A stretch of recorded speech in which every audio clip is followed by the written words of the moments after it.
একটা সুন্দর সকাল। আমরা তাকাই আকাশের দিকে। দেখুন, সূর্য ধীরে ধীরে আমাদের পৃথিবীকে আলোকিত করছে। কিন্তু সূর্য কি শুধুই আলো? সূর্য আসলে একটি বিশাল গ্যাসের বল।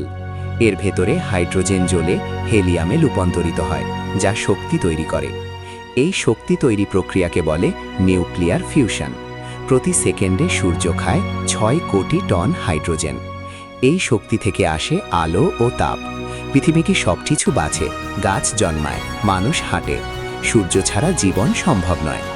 আপনি অবাক হবেন, 1 মিনিটে সূর্য এত শক্তি দেয় যে পুরো পৃথিবী 1 বছর চলতে পারে।